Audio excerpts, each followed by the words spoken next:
Assalamualaikum warahmatullahi wabarakatuh. Salam sejahtera untuk kita semua. Salam Om Swastiastu, Namo Buddhaya, salam kebajikan. Yang terhormat Ketua Program Studi Pendidikan Teologi, yang terhormat moderator HFS Pendidikan Teologi, yang saya hormati Kedua Dewan Yunita pada hari ini. Pertama-tama, marilah kita panjatkan puji dan syukur kehadirat Tuhan Yang Maha Kuasa, karena atas rahmat-Nya kita dapat berkumpul di sini dalam rangka melaksanakan kegiatan HFS Prodi Pendidikan Teologi dalam keadaan sehat walafiat. Hadirin yang saya banggakan, pada kesempatan yang berbahagia ini, izinkan saya untuk menyampaikan pidato tentang pentingnya menjaga persatuan dalam keberagaman bangsa Indonesia. Seperti yang kita ketahui, sebagai sebuah negara kesatuan, Indonesia memiliki berbagai macam keberagaman, yaitu suku, budaya, ras, agama, dan bahasa. Adapun makna persatuan dan kesatuan bangsa Indonesia adalah dilandasi dengan munculnya rasa senasib dalam setiap kehidupan. Dengan begitu, kesatuan dan persatuan dalam berbangsa memiliki makna yang sangat kuat dan menjadi satu kebenaran yang utuh dan sejati. Tercapai masyarakat Indonesia yang utuh dan bersatu merupakan semangat dari para pemuda yang berikrar dalam Sumpah Pemuda pada tanggal 28 Oktober 1928. Sikap pemuda menjadi suatu bagian perubahan dalam melestarikan persatuan di tengah keberagaman. Selain itu, sebagai negara dengan sejuta keberagaman, hendaknya keberagaman itu menjadi simbol persatuan yang telah dikemas dalam bingkai Bhinneka Tunggal Ika. Hadirin yang saya banggakan, meskipun Indonesia adalah negara yang kaya akan keberagaman, hal tersebut membuat Indonesia tak terpecah belah akibat perbedaan yang ada. Perpecahan dalam masyarakat bisa memicu konflik yang menyebabkan kerugian yang sangat besar. Selain itu, belakangan ini Indonesia memiliki kerana krisis toleransi, seperti mencemarkan agama dengan menyebarkan berita di media sosial seperti Facebook, internet, ataupun media-media lain. Hal ini kita dapat menyimpulkan bahwa perbedaan yang ada justru menimbulkan perpecahan. Padahal ketika kita sungguh memaknai perbedaan itu, bahwa perbedaan itu sendiri yang membuat Indonesia menjadi indah dan semakin berwarna.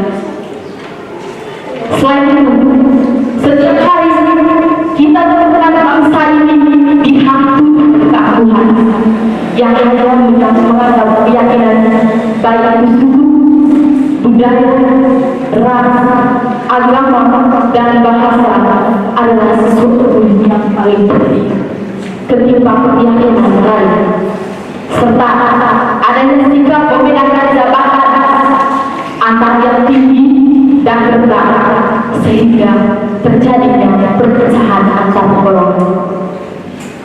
Hadirin yang saya muliakan, tahukah kita munculnya krisis toleransi ini menciptakan pesimisme tentang masa depan Indonesia yang melambangkan sebagai negara yang gagal dan kita perlu selesai. Oleh karena itu, mengatasi krisis tersebut diperlukan sikap toleransi yang tinggi serta tegar rasa terhadap perbedaan dan kemajuan dalam masyarakat. Sifat toleransi haruslah dikembangkan sejak ini supaya bisa menerima perbedaan. Sebagai contoh sikap toleransi dalam masyarakat, yaitu memberikan kesempatan terhadap setiap orang melakukan ibadahnya, tolong menolong antara warga ketika melaksanakan perayaan besar, serta tidak membeda-bedakan satu sama lain. Sikap dan perilaku toleransi merupakan kunci utama dalam menegakkan persatuan dan kesatuan, serta mencegah terjadinya perpecahan dalam masyarakat, bangsa maupun negara. Dalam hal ini, perlunya kesadaran dalam setiap individu untuk menerapkan perilaku toleransi terhadap perbedaan suku, ras, budaya, agama, bahasa, dan antar golongan di lingkungan tempat tinggal. Karena kita tahu dengan menghargai perbedaan kita, maka terciptalah kerukunan itu. Hadirin yang saya muliakan, kita ketahui juga bahwa tidak ada negara maju yang akan sendiri. Tidak ada kejayaan tanpa adanya kolaborasi dan kerjasama antar golongan.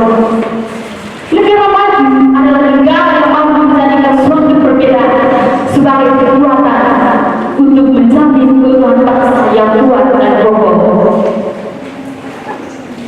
Meskipun negara Indonesia termasuk negara heterogen, namun perbedaan yang ada harus dimaknai dengan bijak.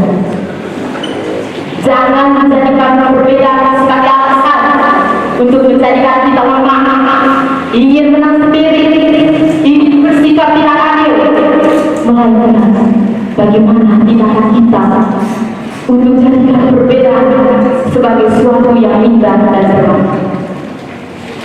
Oleh karena itu, sebagai agen berbahaya, mari kita kembangkan sikap pentingnya spirit persatuan di tengah masyarakat, seperti yang dikumandangkan oleh para pemuda putra putri Indonesia melalui ikrar persatuan, dengan mengakui bahwa berkumpul yang satu tanah air Indonesia, berbangsa yang satu bangsa Indonesia, dan menjunjung bangsa persatuan bahasa Indonesia. Oleh sebab itu, sebagai warga negara yang lain, ciptakanlah negara yang adil dan makmur, mewujudkan persatuan dan kesatuan dengan menganut paham toleransi. Jangan biarkan negara kita diperbudak oleh isu-isu negatif yang membuat kita terpecah. Dan ingat kata pepatah, bersatu kita